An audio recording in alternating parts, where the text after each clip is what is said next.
Magandang araw, Pilipinas. Naging produktibo ang state visit ni Pangulong Ferdinand R. Marcos Jr. sa Japan. Bukod sa bilyong-bilyong investment commitments, bit-bit din ng Pangulo ang matatag na ugnayang diplomatiko at mas malalim na kooperasyon sa iba't ibang sektor. Narito ang report.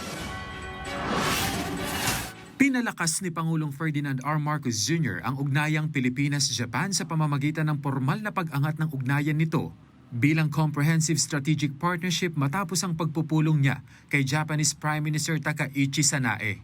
Pinagtibay rin nila ang kooperasyon sa ekonomiya, enerhiya, depensa, seguridad at maritime affairs.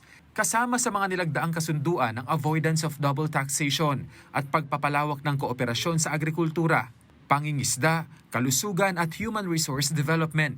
Nagresulta rin ang state visit sa $3.4 billion o mahigit kumulang 210 billion pesos na halaga ng investment pledges mula sa mga pangunahing kumpanya sa Japan na lilikha ng libu-libong trabaho para sa mga Pilipino.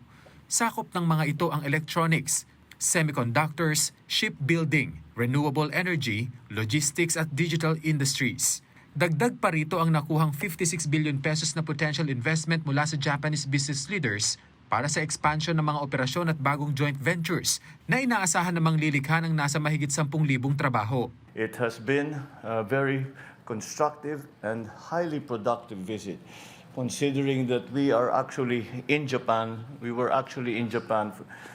for just about 3 days, almost exactly.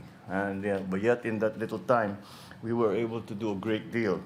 Nagkaroon din ng pambihirang pagkakataon ng Pangulo at si First Lady Liza Araneta Marcos na makilala ang imperial family ng Japan sa isang state banquet. May personal ding interaksyon si Pangulong Marcos Jr. kay Emperor Naruhito. Nabigyan din si Pangulong Marcos Jr. ng pribilehiyo na magsalita sa National Diet ng Japan kung saan binigyang diin niya ang kahalagahan ng maritime security, international law, bilateral cooperation, teknolohiya, AI, clean energy at digital innovation. Hindi rin nakalimutan ng Pangulo ang mga Pilipino sa Japan. Sa pagtitipon noong Martes, pinasalamatan niya ang mahigit 350,000 na overseas Filipino workers sa kanilang ambag sa iba't ibang sektor sa Japan. Bago ang state visit, pinangunahan ng Pangulo ang inspeksyon sa Sunog Apog Pumping Station sa Tondo na bahagi ng flood mitigation program sa Metro Manila. Binisita rin ng Presidente ang mga biktima ng sunog sa Delpan Sports Complex. Inatasan niya ang DSWD na tulungan ang mga apektadong pamilya. Pinanumpa rin ng Pangulo si dating Senador Francis Tolentino bilang Acting Secretary ng Labor Department bilang kapalit ni Bienvenido Laguesma na nagbitiw dahil sa kalusugan.